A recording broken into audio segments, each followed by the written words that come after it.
This film contains naked people talking about naked things, so if that might upset you, please turn off now and maybe go and do some knitting instead. And as this is social media, some bits are concealed by pixels or yarn, so if that upsets you too, stay happy, look elsewhere or make your own video. What exactly are we doing here? Welcome to Knit and Natter on Naked World Knitting Day, which joins the fine tradition of Naked World Gardening Day, Naked World Hiking Day. Well, thanks for inviting me around to do some knitting. Well, it was pointed out in the Naked Hiking video that I'm supposed to have a husband with me. It's a bit awkward if you don't have a husband, so I called a friend. Hello, would you like to do some naked knitting with me? Oh, that would be great.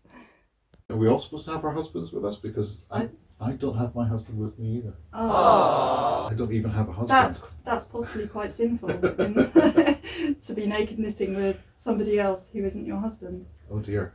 Really, that was one of the responses you got? It was sinful to be showing the naked body. It was a gift from God to be only shared with your husband. Is the state of nakedness really a gift? I mean, it's your natural state, really. You have to put effort into being anything other than. Exactly. I mean, look at little Pippa over there. She is a little dog over there with no clothes on at all, wanders about stark naked.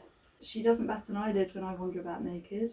Yeah, so a lot of the comments on the naked hiking video made me think quite a lot about this whole attitude towards bodies in society and this culture, and particularly women's bodies. A lot of the comments were falling into that kind of binary thing of hyper-sexualising or hyper-shaming kind of thing. Loads of lovely comments as well.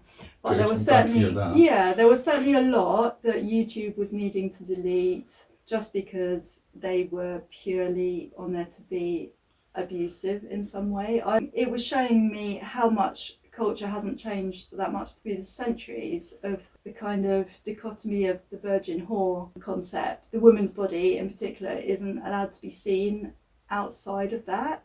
Yeah. You're either pure or you're, sinful. Yes. And actually what these naked days are doing are just a celebration really of the body, and just a normalisation, not sexualised, not shamed, and a celebration of everybody's different bodies, whoever they are, and that we are just humans, we're just people. Absolutely. And there's nothing weird or, It's hardly going to go as much of a surprise, but it's different for men. I could walk down the street, I choose not to, but I could walk down the street topless. It wouldn't frighten the horses. I'm not saying that anyone would be having a great time. It wouldn't be seen as in any way shocking. And again, like you say, it seems to be the dichotomy, the virgin or the whore. You're one or the other. There's no room to be just a person. Yeah. And and I've been really aware of that since the response to the naked hiking video. But I've been noticing how, men have that freedom on a hot day just in town. Obviously they've taken their top off because it feels more comfortable, because they prefer that feeling. Given all the things happening in the world, it feels maybe like it's a petty thing to be talking about, but it's actually quite a fundamental thing in the way that we're conditioned to see our bodies and each other's bodies, that freedom isn't afforded to women, that we can't just think, oh, it's hot and I'd just like to take my top off and feel just the air circulating freely without getting some kind of abuse or unwanted attention, or, kind of just, it's a subtle thing that most people don't even probably think about. I suppose by putting myself in that situation with the hiking video, it actually made me think a lot more about these issues as well, and the attitudes to the body. But if you take that way of thinking and push it to the extreme, then you get into situations where you've got a system like the Taliban, who are demanding the complete control of women's bodies, and or even attitudes like the incel movement that assume complete entitlement to women's bodies, and that women don't have their own free will. Yeah, I know. It's not surprising, but it should be shocking that society can treat half of itself so very differently. Misogynistic nonsense, frankly, sickens me.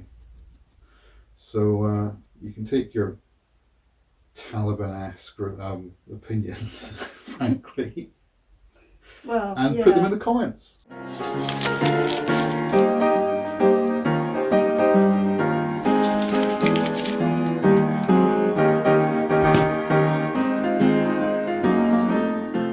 So have you been knitting a long time? Yeah, I mean, I learned how to knit at school.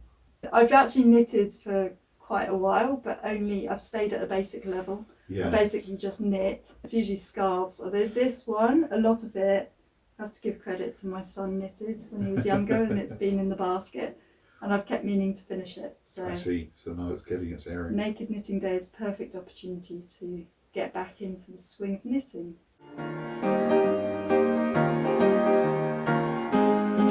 You can tell I haven't done this for a while, can't you? If it turned up with a crochet hook, would I have been cast out as a... Cast off. Cast off? No, you would have been allowed. Brilliant. I think crochet is definitely permitted with Oh, you naked. see, I thought you were going to say crochet is a form of knitting, and we get the crochet fundamentalists and the knitting fundamentalists down on us maybe. like I a don't ton know. of bricks saying, no, actually, they're Maybe very going to be different. loads of comments Very now. different indeed. Crochet is not the same as knitting. The crochet militants would be It out would be... slamming the video. And just to prove that crochet is part of World Naked Knitting Day too, here's my friend in Portugal doing crochet right now.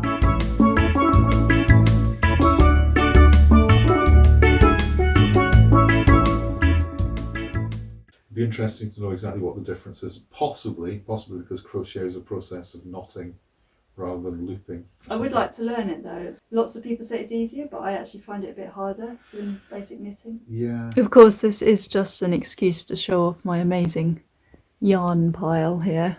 It's very impressive, I have to say. There's some really nice yarn. There are, and they've been collected over years. I think every single one of them went into my mum's 80th birthday blanket. Some really lovely ones here.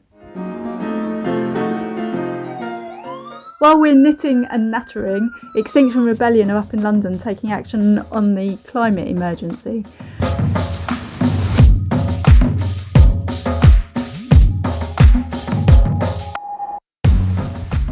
Yeah, they're in London now, asking people to come to the table and to discuss solutions as individuals, but also expecting governments and corporations and institutions to take responsibility, taking action in the City of London to demand that banks, museums, the church all divest from fossil fuels. Like, this communal effort could really make a change to the entire future of life on this planet. I mean, the solutions would have to start with lowering our expectations significantly.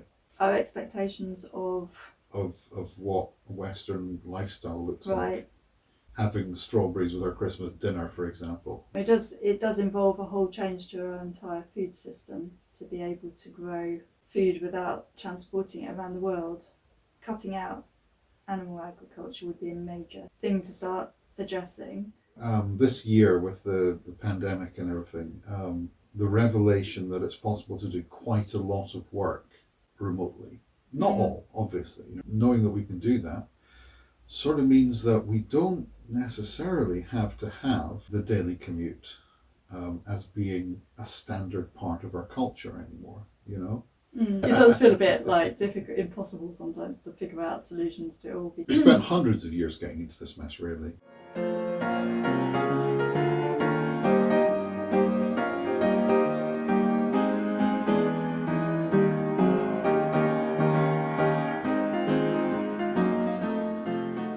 So it will be interesting to see how many thousands of people have participated in World Naked Knitting Day. And I just heard from a naked knitter in Brighton. We're going to go over there and see her now. I do think that while concentrating on the stitching, you can let your mind wander. Think about some big questions, whether personal or universal. One row of knitting. And it's truly fantastic to see that it's becoming a truly global phenomenon. Here's naked knitting happening now in Sydney. It's not like it even takes an awful lot of preparation because there isn't even a dress code. Exactly, and all it needs is a pair of needles and some yarn, maybe a friend to invite round to chat with. That's always nice. A table so that you can come to the table and discuss some whatever issues that seem to be of the moment. Yes, whatever comes up.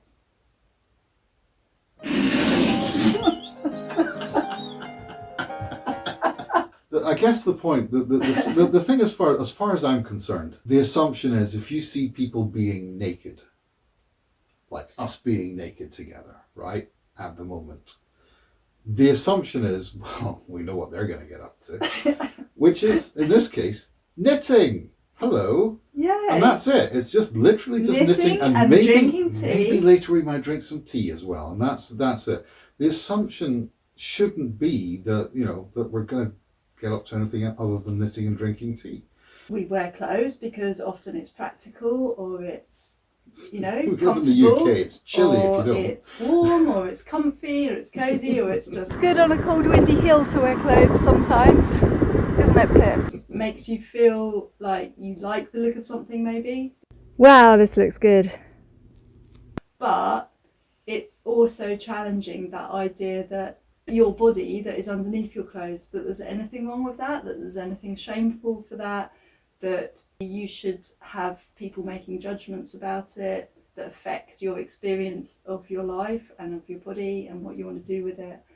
It's just kind of, it brings up so many different issues, I think, that these days are just kind of, I think, a bit of a celebration of, yes, we've got bodies, that's how we experience our lives, and that's great, and they're all different, and Some of them are falling apart. there's nothing weird about it. Yeah, some of them are getting a bit cranky, definitely. Mm-hmm. And but that's all just part of being human beings, or whatever animal we are. I am a human being. I'm a human I being. checked. Pippa over there's a dog.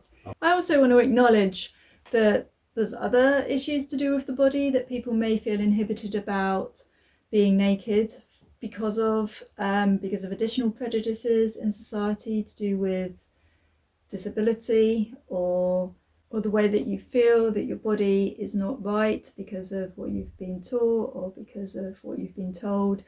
And so all of those things need to be challenged too. And I know just from nearly cutting my finger off with a cake knife that I'm quite self-conscious of this little pinky. If I have to, it doesn't straighten up any more than that. So what am I going to do? Am I going to wear gloves for the rest of my life? Or am I just going to say, no, deal with it. This is me, this is my body, this is how it is now, and still be proud. We're all of us naked, really, all the time under our clothes. So, whatever religion, let's get used to it. whatever rules and conventions and conditioning we want to place on it, basically, we are all just born and die naked. And don't tell me I'm only allowed to be naked with my husband, because I don't have a husband. Nor do I have any prospect of ever getting a husband. Me too. So, and I would like to have the opportunity to be naked if I feel that way inclined. Hopefully everybody who's joined in and participated with Naked Knitting Day has enjoyed their experience of it, enjoyed celebrating their body, celebrating their knitting, and cheers. Do you have your tea? I do, yes, here. Cheers. Cheers.